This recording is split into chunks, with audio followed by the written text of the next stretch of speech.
ನಮಸ್ಕಾರ. ರಿವ್ಯೂ ಚಾನಲ್ಗೆ ಸ್ವಾಗತ. ನಾನು ಸೌಖ್ಯ ಗಾಂವ್ಕರ್. ಕಾಂಗ್ರೆಸ್ಗೆ ಸಭಾಪತಿಗಳಿಂದ ಬಿಗ್ ಶಾಕ್. ಇಷ್ಟೆಲ್ಲ ಹೈ ಡ್ರಾಮಾ ಜಟಾಪಟಿಗಳನ್ನು ನೋಡಿದ್ದೀವಿ. ಅಲ್ಲಿ ರವಿ ಅವ್ರಿಗೂ ಭರ್ಜರಿ ಸ್ವಾಗತ ಅಂತ, ಇಲ್ಲಿ ಕೈ ಮುಗಿ ಬೀಳ್ತಾ ಇರೋದಂತೆ. ನಮ್ಮ ಹತ್ರ ವಿಡಿಯೋ ಸಾಕ್ಷಿ ಇದೆ ಅಂತ ಸಿದ್ದರಾಮಯ್ಯನವರೇ ಸೆಡ್ ಹೊಡೆದಿದ್ದು, ಮಿನಿಸ್ಟ್ರುಗಳ ಮಾತು, ಕೈ ಒಳಗಡೆನೆ ಈ ಘಟನೆಯ ಬಗ್ಗೆ ಅಪಸ್ವರ, ಇಷ್ಟೆಲ್ಲ ಡೀಟೇಲ್ಸ್ನ ನಿಮ್ಮ ಮುಂದೆ ಕ್ಷಣ ಕ್ಷಣದ ಅಪ್ಡೇಟ್ಸ್ ಎಲ್ಲ ಕೊಡ್ತಾ ಹೋಗಿದ್ದೀವಿ. ಈಗ ಸಭಾಪತಿಗಳು ಟ್ವಿಸ್ಟ್ ಇಟ್ಟಿದ್ದಾರೆ ಮತ್ತು ಕಾಂಗ್ರೆಸ್ಗೆ ಅಸಲಿ ಆಘಾತ. ಇದು ವಿಡಿಯೋ ಫೇಕಾ? ಏನು ಹೇಳ್ತಾರೆ ಹಾಗಾದರೆ ಸಭಾಪತಿಗಳು ಈ ಬಗ್ಗೆ? ಮತ್ತು FIR ಅಲ್ಲಿ ದಾಖಲಾಗಿರುವಂಥ ಅಚ್ಚರಿಯ ಅಂಶ ಒನ್ ಬೈ ಒನ್ ನಿಮ್ಮ ಮುಂದೆ ಇಡ್ತಾ ಹೋಗ್ತೀವಿ. ಮಿಸ್ ಮಾಡಿದ್ರೆ ನಮ್ಮ ಚಾನಲ್ನ ಸಬ್ಸ್ಕ್ರೈಬ್ ಮಾಡಿ, ನಿಮ್ಮ ಅಭಿಪ್ರಾಯ ಕಮೆಂಟ್ ಮಾಡಿ ತಿಳಿಸಿ. ವೀಕ್ಷಕರೇ, ಸದ್ಯ ಈಗ ಸ್ವತಃ ಕಾಂಗ್ರೆಸ್ನ ನಾಯಕರು, ಮಿನಿಸ್ಟ್ರುಗಳು ಹೇಳಿದ್ದನ್ನೇ ಕೇಳಿಸ್ಕೊಂಡಿದ್ದೀವಿ. ಈ ಘಟನೆ ದುರದೃಷ್ಟಕರ, ಆಗಬಾರ್ದಿತ್ತು, ಈ ರೀತಿ ಆಗೋದಕ್ಕೆ ಸಂವಿಧಾನದ ಚೌಕಟ್ಟಲ್ಲಿ ಅವಕಾಶ ಇಲ್ಲ ಅಂತೆಲ್ಲ ಹೇಳಿಬಿಟ್ಟಿದ್ದಾರೆ ಮಿನಿಸ್ಟ್ರುಗಳೇ. ಪದ ಬಳಕೆ ಮಾಡಿದರೆ ಅದು ಶೇಮ್. ಯಾವ ಪಕ್ಷದವರಾಗಿರಲಿ, ಯಾವುದೇ ರಾಜಕೀಯದ ಹೊರತಾಗಿಯೂ ಅದು ಅತ್ಯಂತ ಕೀಳು ಮಟ್ಟದ ಪದ ಪ್ರಯೋಗ, ಅದರಲ್ಲಿ ಡೌಟೇ ಇಲ್ಲ. ಆದರೆ ಈ ನಡೆದ ರಾಜಕೀಯ ಬೆಳವಣಿಗೆ ಇದೆಯಲ್ಲ, ಅದ್ರ ಬಗ್ಗೆ ಕಾಂಗ್ರೆಸ್ನ ಮಿನಿಸ್ಟ್ರುಗಳು, ಮಾಜಿ ಕಾನೂನು ಸಚಿವರೇ ಚಾಟಿ ಬೀಸಿದ್ರು. ಕಾನೂನು ಸಚಿವರಾಗಿದ್ದಂತಹ ಜಯಚಂದ್ರ ಅವ್ರು ಹೇಳಿದ್ದನ್ನು ಕೇಳಿಸ್ಕೊಂಡ್ವಿ. ಇದಾಗಬಾರ್ದಿತ್ತು, ಸದನದ ಒಳಗಾಗಿದ್ದು, ಅಲ್ಲಿ ಸಭಾಪತಿಗಳ ಕಣ್ಣು ಮುಂದೆ ಆಗಿರಲಿ ಅಥವಾ ಅವರ ವ್ಯಾಪ್ತಿಯಲ್ಲಾಗಿರಲಿ ಏನೇನಾಗಿದೆಯೋ ಅವರೇ ಇತ್ಯರ್ಥ ಮಾಡಬೇಕು. ಈ ರೀತಿ ಆಗಿದ್ದು ಬಹಳ ದುರದೃಷ್ಟಕರ, ತಪ್ಪದು, ಸರಿ ಇಲ್ಲ ನಡೆದಿದ್ದು ಅಂತ ಚಾಟಿ ಬೀಸಿದರು ಜಯಚಂದ್ರ ಅವರು. ಸತೀಶ್ ಜಾರಕಿಹೊಳಿ ಇಂಥದ್ದು ಎಷ್ಟಾಗಿದೆಯೋ, ಸಂಸತ್ನಲ್ಲಿರಬಹುದು, ಇಲ್ಲಿರಬಹುದು, ಎಷ್ಟಾಗಿದೆ ಲೆಕ್ಕ ಇಲ್ಲ, ಸಾವಿರ ನಡೆದು ಹೋಗಿದೆ. ಇದನ್ನು ಇಲ್ಲಿಗೆ ತಗೊಂಡು ಹೋಗಿದ್ದು ಸರಿಯೇ ಇಲ್ಲ. ಅಕಸ್ಮಾತ್ ಅರೆಸ್ಟ್ ಮಾಡಿದ್ರು, ನ್ಯಾಯಮೂರ್ತಿಗಳೆದ್ರು ತಕ್ಷಣ ಅವ್ರನ್ನ ಹಾಜರುಪಡಿಸ್ಬಿಟ್ಟಿದ್ರು, ಮುಗ್ದೇ ಹೋಗ್ತಿತ್ತು. ಈ ರೀತಿ ಹೈ ಡ್ರಾಮಾ ಆಗ್ತಾನೆ ಇರಲಿಲ್ಲ. ಇದು ಸರಿ ಇಲ್ಲ, ಇದು ನಡೆದಿದ್ದು. ಆ ಪದವನ್ನು ನಾನು ಹೇಳೇ ಇಲ್ಲ ಅಂತ ಹೇಳ್ತಿದ್ದಾರಲ್ಲ CT ರವಿ, ಇನ್ನೇನು ವಿಚಾರ ಹೇಳಿಲ್ಲ ಅಂದಮೇಲೆ ಆ ಪದ ಪ್ರಯೋಗ ಮಾಡುವಂಥ ವಿಚಾರವೇ ಅಲ್ಲಿ ಬರಲ್ಲ, ಬಿಟ್ಬಿಡಿ, ಅದನ್ನು ಅಲ್ಲಿಗೆ ಮುಗಿಸ್ಬಿಡಿ ಅಂತ ಸತೀಶ್ ಜಾರಕಿಹೊಳಿ ಅವರು ಹೇಳಿದ ಅಚ್ಚರಿ ಕಾರಣ ಆಯಿತು. ಕಾಂಗ್ರೆಸ್ನ ಮಿನಿಸ್ಟ್ರುಗಳೇ ಈ ಘಟನೆ ಈ ಹಂತಕ್ಕೆ ಹೋಗಬಾರ್ದಿತ್ತು, ಇಂಥದ್ದು ಎಷ್ಟು ನಡೆದಿದೆಯೋ ಸೆಷನ್ನಲ್ಲಿ ಕ್ಷಮೆ ಕೇಳಿ ಮುಗಿಯುತ್ತೆ, ಇಲ್ಲ ಸಭಾಪತಿಗಳು ಏನೋ ಒಂದು ಕ್ರಮ ತಗೊಳ್ತಾರೆ ಮುಗಿಯುತ್ತೆ ಅಂತ ಕಾಂಗ್ರೆಸ್ನವರೇ ಹೇಳೋ ಮೂಲಕ ಶಾಕ್ ಕೊಟ್ಟರು. ಈ ದೊಡ್ಡ ಘಟನೆಗೆ ಯಾರು ಕಾರಣ ಆದರೂ ಅಂಥ ಮಿನಿಸ್ಟ್ರುಗಳಿಗೆ ಇದು ಒಳಗೇಟು, ಪಕ್ಷದ ಒಳಗಿಂದನೇ ಬಿದ್ದಂಥ ಏಟು ನೋಡಿದ್ದೀವಿ. ಈಗ ನೋಡಿ, ಸಭಾಪತಿಗಳು ಹಲವು ವಿಚಾರಗಳನ್ನು ತೆರೆದಿಟ್ಟಿದ್ದಾರೆ. ಪರಿಷತ್ನಲ್ಲಿ ನಡೆದ ಘಟನೆಯ ಬಗ್ಗೆ ಯಾವುದೇ ರೆಕಾರ್ಡ್ ಇಲ್ಲ ಅಂತ ಸ್ಪಷ್ಟಪಡಿಸಿದ್ದಾರೆ ಪ್ರೆಸ್ ಮೀಟ್ ಮಾಡಿ. ಮತ್ತು ಎಲ್ಲವನ್ನ ಪರಿಶೀಲನೆ ಮಾಡಲಾಗಿದೆ. 2-3 ಕಡೆಯಿಂದ ರೆಕಾರ್ಡ್ ಆಗುತ್ತೆ. ಒಂದು CC ಕ್ಯಾಮ್ರಾದ ರೆಕಾರ್ಡ್ಸ್ ಇರುತ್ತೆ, ಹಾಗೆ ಇನ್ನೊಂದು ಕಲಾಪದ ರೆಕಾರ್ಡಿಂಗ್ಸು, ಹಾಗೆ ಯಾರ್ಯಾರು ಏನೇನು ಶಬ್ದಗಳನ್ನು ಹೇಳಿದ್ದಾರೆ ಅಂತ ನೋಡೋದಕ್ಕಾಗಿಯೇ ಇರ್ತಾರೆ. ಅವರೆಲ್ಲರ ರೆಕಾರ್ಡನ್ನು ಪರಿಶೀಲಿಸಿದ್ದೀವಿ, ಎಲ್ಲವನ್ನ ಪರಿಶೀಲನೆ ಮಾಡಿದ್ದೀವಿ. ಸೊ ಏನೂ ದಾಖಲಾಗಿಲ್ಲ. ಸದನ ಮುಂದೂಡಿದ್ದಾಗ ಯಾವುದೂ ದಾಖಲಾಗಿಲ್ಲ. ಅದು ಯಾರೋ ಫೇಕ್ ಮಾಡಿರಬೇಕು. ಸೊ ಈ ಹೊರಗಡೆ ಬಿದ್ದಿರುವಂಥ ವಿಡಿಯೋ ಫೇಕ್ ಮಾಡಿರೋದು ಅನ್ನುವ ಅರ್ಥದಲ್ಲಿ ಸಭಾಪತಿಗಳು ಹೇಳ್ತಾ ಇರೋದು. ಆ ವಿಡಿಯೋ ತಂದು ಕೊಟ್ಟರೆ ಅದನ್ನು FSL ಕಳಿಸಬಹುದು ಅಂತಿದ್ದಾರೆ.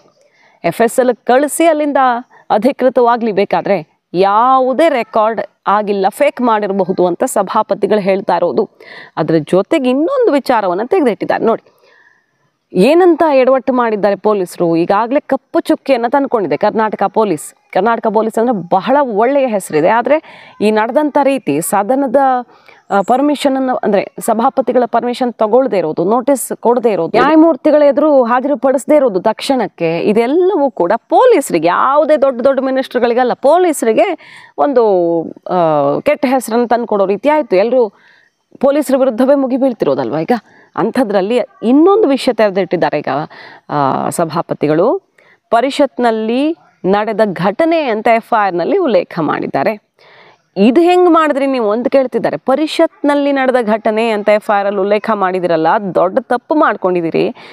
ನಮ್ಮ ಹೌಸ್ಗೆ ಬಂದು ಹಾಜರು ಮಾಡೋದಕ್ಕಂತೂ ಅವಕಾಶ ಇಲ್ಲ.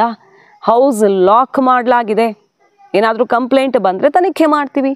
ನೋಡಿ, ಸಂವಿಧಾನದಲ್ಲಿಯೇ ಒಂದು ವಿಶೇಷವಾದ ಅಧಿಕಾರ ಇದೆ. ಸದನದ ಒಳಗಡೆ ನಡೆದಿರೋದೆಲ್ಲ ಅಲ್ಲೇ ಇತ್ಯರ್ಥ ಆಗಬೇಕು. ಕೋರ್ಟ್ನ ವಿಚಾರ ಬಂದರೂ ಕೂಡ ಅಲ್ಲಿ ಬೇಷರತ್ ಅಧಿಕಾರ ಇರುತ್ತೆ ಸದಸ್ಯರಿಗೆ, ನ್ಯಾಯಾಂಗ ನಿಂದನೆ ಕೇಸ್ ಹಾಕಂಗಿಲ್ಲ ಅಂತ. ಅಂಥದ್ರಲ್ಲಿ ಇಲ್ಲಿ FIRಲ್ಲೇ ಮೆನ್ಷನ್ ಮಾಡ್ತಾರೆ ವಿಧಾನ ಪರಿಷತ್ನಲ್ಲಿ ನಡೆದ ಘಟನೆ ಅಂತ. ಸೊ ನಿಮ್ಗೆ ಇಲ್ಲೇನು ಮೊಹಜರು ಮಾಡೋಕ್ಕೆ ಬಿಡ್ತೀವಿ ಅಂದ್ಕೊಂಡ್ರ? ಮೊಹಜರು ಮಾಡೋದಕ್ಕೆ ಹೌಸ್ ಆಲ್ರೆಡಿ ಲಾಕ್ ಆಗಿದ್ದೀವಿ, ಆ ಬಗ್ಗೆ ಕಂಪ್ಲೇಂಟ್ ಬಂದರೂ ನಾನು ತನಿಖೆ ಮಾಡಿಸ್ತೀನಿ ಅಂತಿದ್ದಾರೆ ಸಭಾಪತಿಗಳು. ರಿಪೋರ್ಟ್ ಬಂದ ನಂತರ ಪರಿಶೀಲನೆ ಮಾಡಲಾಗತ್ತೆ.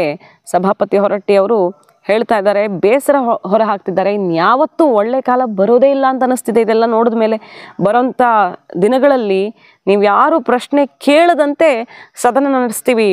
ನಂತರ ಸಿ.ಟಿ. ರವಿ ಅರೆಸ್ಟ್ ಆಯಿತು. ಪೊಲೀಸ್ ಇಲಾಖೆ ವಿಷಯ ಇದು, ಕಂಪ್ಲೇಂಟ್ ಕೊಟ್ಟಿರೋದು ನಮಗೆ ಸಂಬಂಧನೇ ಇಲ್ಲ, ಅನಂತರದ ಬೆಳವಣಿಗೆ ನನಗೆ ಸಂಬಂಧ ಇಲ್ಲ ಅಂತ ಸಿಟ್ಟು ಮಾಡ್ಕೊಂಡಿದ್ದಾರೆ. ಇಲ್ಲೆಲ್ಲ ನಾವು ಇತ್ಯರ್ಥ ಮಾಡಿದ್ವಿ ತಾನೇ, ನಿರ್ಧಾರವನ್ನು ಪ್ರಕಟಿಸಿ ಆಗಿತ್ತು. ಆ ವಿಡಿಯೋ ಏನು ಬಿಡಲಾಗಿದೆ ಅದು ಯಾವುದೇ ರೆಕಾರ್ಡ್ಸಲ್ಲಿಲ್ಲ, ಫೇಕ್ ಮಾಡಿರಬಹುದು ಅಂತಿದ್ದಾರೆ ಸಭಾಪತಿಗಳು.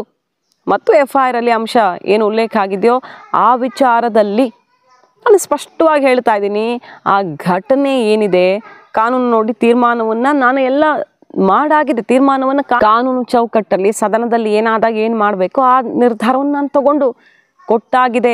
ಈಗೇನು ನಡೆದಿದೆಯೋ ಸರ್ಕಾರ ಮತ್ತು ಪೊಲೀಸ್ ಇಲಾಖೆಯಲ್ಲಿ ನಾನು ಹಸ್ತಕ್ಷೇಪ ಮಾಡಲ್ಲ, ಇಲ್ಲಿ ಹಕ್ಕುಚ್ಯುತಿ ಆಗಿದೆ ಅಂತ ದೂರು ಬಂದರೆ ನಾನು ಪ್ರೊಸೀಡ್ ಆಗ್ತೀನಿ ಅಂತಿದ್ದಾರೆ. ಈಗಾಗಲೇ BJP ಹಕ್ಕುಚ್ಯುತಿ ದೂರನ್ನು ಕೊಡೋದಕ್ಕೆ ಮುಂದಾಗ್ತಾ ಇದೆ.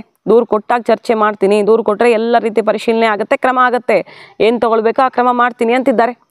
ಹಾಗಾಗಿ ತೀರ್ಪೆಲ್ಲ ಈಗ ಕೊಟ್ಟಾದ ಮೇಲೆ ಸಮಿತಿ ಮಾಡೋ ಅಗತ್ಯನೂ ಇಲ್ಲ. ಮತ್ತೆ ಯಾರಾದರೂ ದೂರು ಕೊಟ್ಟರೆ ಆ ನಿಟ್ಟಿನಲ್ಲಿ ಪರಿಶೀಲನೆಯನ್ನು ಮಾಡಲಾಗತ್ತೆ ಅಂತಿದ್ದಾರೆ ಸಭಾಪತಿಗಳು. ಇದು ಮುಗಿದ ಅಧ್ಯಾಯ. 19ನೇ ತಾರೀಕು ನಡೆದಂಥ ಘಟನೆಯನ್ನು ಕೂಲಂಕಷವಾಗಿ ಚರ್ಚೆ ಮಾಡಿ ನಾವು 2-3 ತಾಸಿನಲ್ಲಿ ಇದ್ರ ಬಗ್ಗೆ ಚರ್ಚೆ ಮಾಡಿ ನಾವು ನಮ್ಮ ಸೆಕ್ರೆಟರಿಗಳು ಮತ್ತೆಲ್ಲ ನಮ್ಮ ನಿಯಮದ ಬುಕ್ಗಳು ಸೆಕ್ಟರ್ ಕೌಲ್ ಅಂಡ್ ಸೆಕ್ಟರ್ ಎಲ್ಲ ನೋಡಿ ಒಂದು ತೀರ್ಮಾನ ಮಾಡಿವಿ.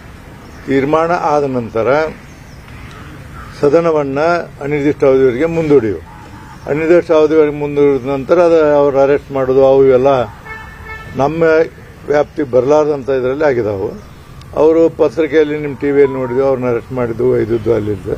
ಅದು ನಮಗೆ ಮತ್ತು ಅವ್ರಿಗೆ ಅದಕ್ಕೆ ಸಂಬಂಧ ಇಲ್ಲ ವಿಷಯ.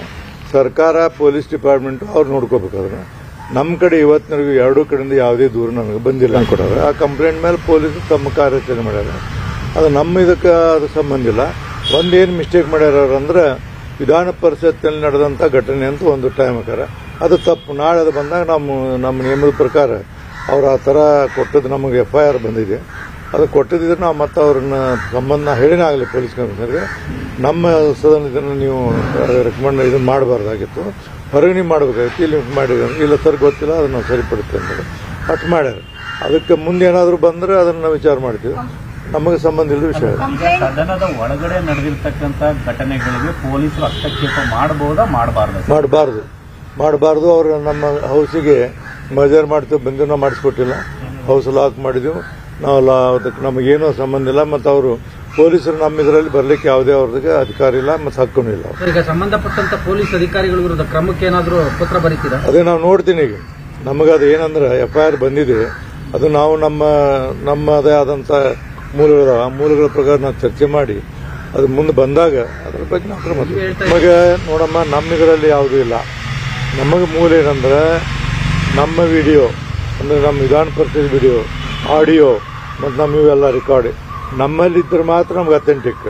ಹೊರಗೆ ಯಾರು ಕೊಟ್ಟರು, ಮೊಬೈಲ್ ಕೊಟ್ಟರು, ಮತ್ತೊಂದನ್ನು ಕೊಟ್ಟರು ಅಂದ್ರೆ ಅದನ್ನು FSL ಕೊಟ್ಟರೆ ಕಳಿಸ್ತೀವಿ. ಆ ರಿಪೋರ್ಟಿಂಗ್ ಮತ್ತು ಆ ರಿಪೋರ್ಟ್ ಮೇಲೆ ತೀರ್ಮಾನ ಮಾಡೋದು. ಸರ್, ಈಗ ನಿಮ್ಮದು ಫೈನಲ್ ವಿಡಿಯೋ ಆಗಿರ್ಬೇಕಾದ್ರೆ ಇನ್ನೊಬ್ಬ ಯಾರೋ ರೆಕಾರ್ಡ್ ಮಾಡ್ತಾರೆ ಸದನ ನಡೀದೆ ಅಂತ ಸಂದರ್ಭದಲ್ಲಿ ಅಂತ ಅವ್ರ ವಿರುದ್ಧ ಕ್ರಮ ಆಗುತ್ತಾ? ಕೇಳಿ ಅವ್ರು ಕೊಡ್ತಾರೆ, ಹಿಂಗೆ ಹೊರಗೆ ಬಂದವಂತ ಕೊಡ್ತಾರೆ. ಅವರು ಕೊಟ್ಟಾಗ ನಾವೇನು ಮಾಡ್ಬೇಕಂದ್ರೆ ಅವನು ನಮಗೆ ಸಂಬಂಧ ಇಲ್ಲ ವಿಷಯ, ಅದರ ಪರಿಶೀಲನೆ ಮಾಡಬೇಕಾಯ್ತು. ಪರಿಶೀಲನೆ ಮಾಡ್ಬೇಕಾದ್ರೆ FSL ಕಳಿಸ್ಬೇಕು.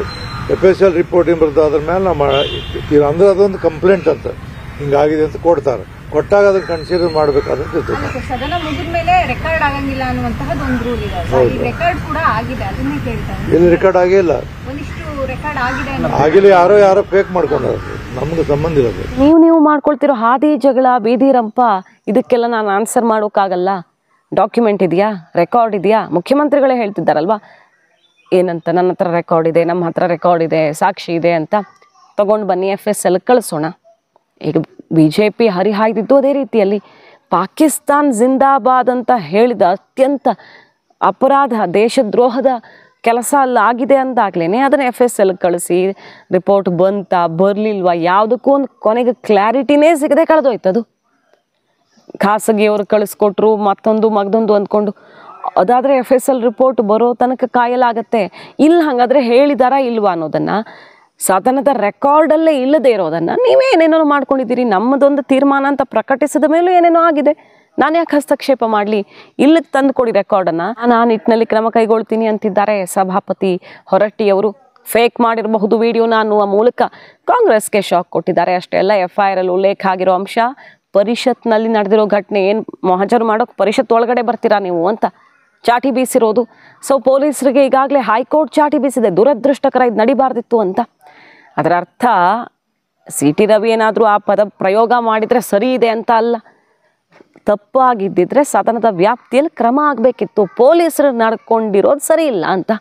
ಸೊ ಆ ಪದ ಬಂದಿದೆಯಾ ಬಂದಿಲ್ವಾ ಅನ್ನೋದನ್ನು ಮೊದಲು ನಿರ್ಧಾರ ಮಾಡಲಿ ತನಿಖೆ FSL ರಿಪೋರ್ಟ್ ಮೂಲಕ. ಆಮೇಲೆ ಕ್ರಮ ಯಾರು ತಗೊಳ್ಬೇಕೋ ಅವ್ರು ತಗೊಳ್ಳಿ ಸಂವಿಧಾನದ ಚೌಕಟ್ಟಲ್ಲಿ ಅನ್ನೋದೀಗ ಎದ್ದಿರೋ ಇಶ್ಯೂ. CT ರವಿ ಹೇಳಿದ್ರೆ ಸರಿನಾ ತಪ್ಪ ಅನ್ನೋದು ಮಾತೇ ಇಲ್ಲ. ಹೇಳಿದ್ರೆ ತಪ್ಪೇ, ಹೇಳಿಲ್ಲ ಅಂದರೆ ಏನು ಅಲ್ಲಿ ಸಮಸ್ಯೆ ಇಲ್ಲ. ಯಾರು ಆರೋಪ ಮಾಡಿ ಹೈಡ್ರಾಮಾ ಸೃಷ್ಟಿಸಿದ್ರೋ ಅವರದ್ದು ದೊಡ್ಡ ಅಪರಾಧ ಆಗತ್ತೆ. ಸದನದ ಗೌರವವನ್ನು ಕೂಡ ಬೀದಿಗೆ ಹಾಕಿದಂಗೆ ಆಯ್ತಲ್ಲ. ಆ ಕಾರಣಕ್ಕೆ ಕಾದು ನೋಡಬೇಕು. ಈಗ ಸಭಾಪತಿ ಗರಂ ಆಗಿರೋದು ಈ ವಿಚಾರದಲ್ಲಿ. ಮಾಹಿತಿ ನಿಮಗೆ ಇಷ್ಟ ಆಗಿದ್ರೆ ಮಿಸ್ ಮಾಡಿದ್ರೆ ನಿಮ್ಮ ಚಾನಲ್ನ ಸಬ್ಸ್ಕ್ರೈಬ್ ಮಾಡಿ. ನಿಮ್ಮ ಅಭಿಪ್ರಾಯ ಕಮೆಂಟ್ ಮಾಡಿ ತಿಳಿಸಿ. Thank you.